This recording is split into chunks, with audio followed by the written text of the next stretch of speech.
మరి రైతులకు చెప్తా ఉన్నారు అక్కడక్కడ.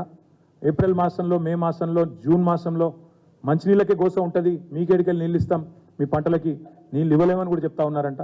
కాబట్టి నేను రాష్ట్ర ప్రభుత్వానికి విజ్ఞప్తి చేసేది, మీరు దయచేసి రాజకీయ పంచాయతీలు పెట్టండి, గొడవ చేయండి, మమ్మల్ని బదనాం చేయండి, మా మీద కోపం ఉంటే తీర్చుకోండి, అభ్యంతరం లేదు.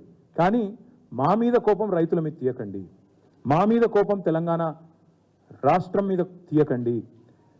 చేయాల్సిన పని చేయకుండా శ్వేతపత్రాలు, ఇంకా పవర్ పాయింట్లు, ప్రాజెక్టు విజిట్లు అని దుమ్మెత్తిపోసే కార్యక్రమం ఏదైతే చేస్తున్నారో ఇది మంచిది కాదు అనే మాట కూడా రాష్ట్ర ప్రభుత్వానికి నేను విజ్ఞప్తి చేస్తా ఉన్నా. చిన్న డ్యామేజీని భూతద్దంలో పెట్టి చూపెట్టి, చిన్న డ్యామేజీని నేను కేర్ఫుల్గానే వాడుతున్నా.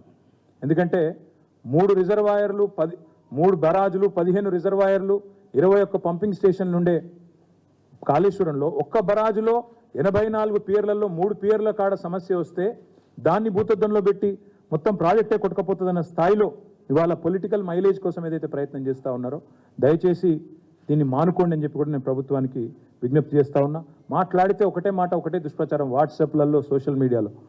బరాజ్ మొత్తం పోతుంది, బరాజ్ కొట్టుకపోతుంది, ఒక బరాజ్లో మూడు పిల్లర్లకు పగుళ్ళు పడితే మొత్తం 1,00,000 కోట్లు వేస్ట్ అయింది. ఈ రకమైన చిల్లర ప్రచారం ఏదైతే ఉందో మానుకుంటే, ఈ పచ్చి అబద్ధాలు మానుకుంటే ప్రభుత్వానికే మంచిది. ఈ అబద్ధపు దుర్మార్గాలతో ఎక్కువ రోజులు నెట్కరాలేరన్న మాట కూడా నేను వారికి విజ్ఞప్తి చేస్తా ఉన్నా. కాకపోతే మాకైతే అనుమానం ఉంది, రేవంత్ రెడ్డి గారు ఆయన మాట్లాడుతున్న మాటలు, ఆయన చేస్తున్న ఆలోచనలు, ఆయన చేస్తున్న ప్రకటనలు చూస్తుంటే ఖచ్చితంగా ఒక కుట్రపూరితమైన ఆలోచనతోనే ప్రభుత్వం ఉన్నట్టుగా మేము అనుకుంటా ఉన్నాం.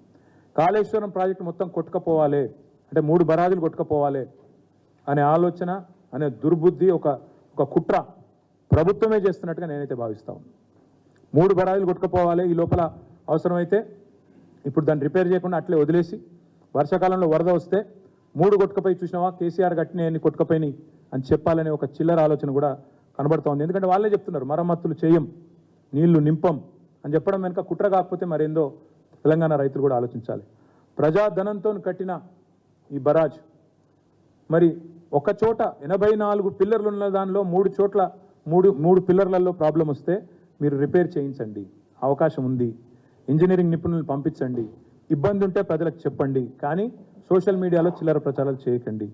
కేవలం మీ క్షుద్ర రాజకీయాల కోసం, మీ రాజకీయ లాభం కోసం మేడిగడ్డను బలి చేయాలి అనే ఆలోచన ఏదైతుందో దీన్ని మానుకోండి. రైతులకు నీళ్ళు ఎట్లిద్దామో ఆలోచించండి. ఇంకొక మాట కూడా నేను విజ్ఞప్తి చేస్తా ఉన్నా, పవర్ పాయింట్ ప్రజెంటేషన్లు, మేడిగడ్డకు విజిట్లు ఇవన్నీ అయిపోయినాయి. మీరు చెప్పాల్సినంత అయిపోయింది. కొత్తగా ప్రజలకు కూడా బోర్ కొడుతుంది, ఎందుకంటే ఇంకా మా విలేకరులకు కూడా బోర్ కొడుతుండొచ్చు ఇప్పటికీ, ఎందుకంటే విని బోర్ కొడుతుండొచ్చు.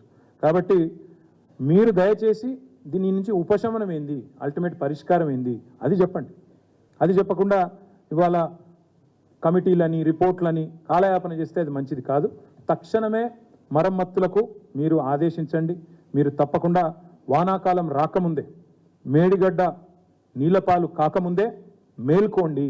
రాష్ట్ర ప్రయోజనాలు, రైతాంగ ప్రయోజనాలు దృష్టిలో పెట్టుకొని రాజకీయ వైరుధ్యాలు పక్కన పెట్టి ముందుకు రావాలని కోరుతా ఉన్నా. కక్షపూరితమైన వైఖరి మానేయాలని చెప్పి కోరుతా ఉన్నా. అదే మాదిరిగా మరి